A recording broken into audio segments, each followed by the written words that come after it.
Hello, hi, வணக்கம் மக்களே. எல்லாரும் எப்படி இருக்கிறீங்க? இப்போ வந்து நம்ம அந்த ஆரி ஒர்க் மெயின்டெனன்ஸ் சீரீஸில் இருக்கிறோம். ஸோ இது வந்து பார்ட் 2 வீடியோ.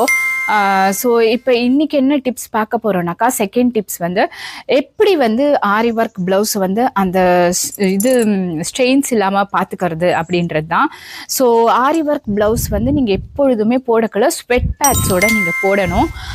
ஸ்வெட் பேட்ஸ் வந்து ரொம்ப மெலிசாக இருக்கும். ஸோ அது வந்து உங்களுக்கு வந்து எந்தவித போட்ட ஒரு ஃபீலே உங்களுக்கு கொடுக்காது.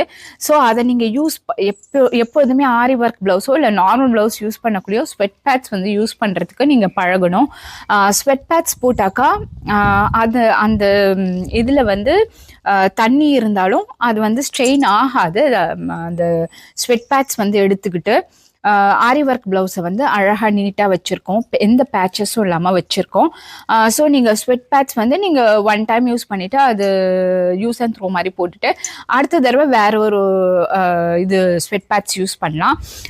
ஸோ ஸ்வெட் பேட்ஸ் ஏன் யூஸ் பண்ணணுன்னாக்கா, இப்போது டெய்லர்ஸ் என்ன செய்வாங்கனாக்கா, அதுக்கு வந்து லைனிங் வச்சு அடிப்பாங்க. ஆரி ஒர்க் ப்ளவுஸ்க்கு வந்து எப்பொழுதுமே லைனிங் கொடுப்பாங்க. ஸோ அந்த லைனிங் கிளாத்தில் வந்து வாஷ் பண்ணிட்டு தான் அந்த லைனிங் கிளாத் வந்து டெய்லர்ஸ் வந்து யூஸ் பண்ணணும் ஆக்சுவலாக. ஏன்னாக்கா ஆரி ஒர்க் ப்ளவுஸ் வந்து நம்ம ரிப்பீட்டடாக வாஷ் பண்ண முடியாதுன்றதுனால அந்த லைனிங் கிளாத்தை வந்து வாஷ் பண்ணிவிட்டு அதுக்கப்புறம் தான் அந்த ஆரி ஒர்க் ப்ளவுஸில் வந்து வச்சு அடிப்பாங்க. மோஸ்ட் ஆஃப் த டைலர்ஸ் வந்து அது வந்து செய்ய மாட்டாங்க. ஸோ அப்போ என்ன ஆகுனாக்கா, அந்த லைனிங் கிளாத்தில் இருக்கிற கலர் வந்து அப்படியே ஈரத்தில் இறங்கி இறங்கி ரெண்டு பக்கமும் வந்து பேச்சஸ் மாதிரி வந்துடும். ஸோ அது வந்து எப்பொழுதுமே போகாது அந்த பேச்சஸ்ஸு.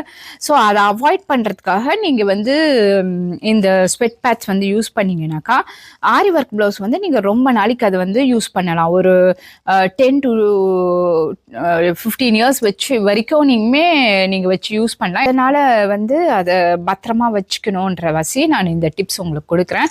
ஸோ இந்த மாதிரி உங்களுக்கு யூஸ்ஃபுல்லான டிப்ஸ் வந்து அடுத்த வீடியோவில் கொடுக்குறேன். இதே மாதிரி ஒரு தேர்டு டிப் என்ன அப்படின்னு சொல்லிட்டு. ஸோ அது வரைக்கும் இந்த வீடியோ உங்களுக்கு பிடிச்சதுன்னா இந்த வீடியோவை லைக் பண்ணுங்கள், ஷேர் பண்ணுங்கள், எங்கள் சேனலை சப்ஸ்கிரைப் பண்ணுங்கள். மீண்டும் அடுத்த வீடியோவில் சந்திப்போம்.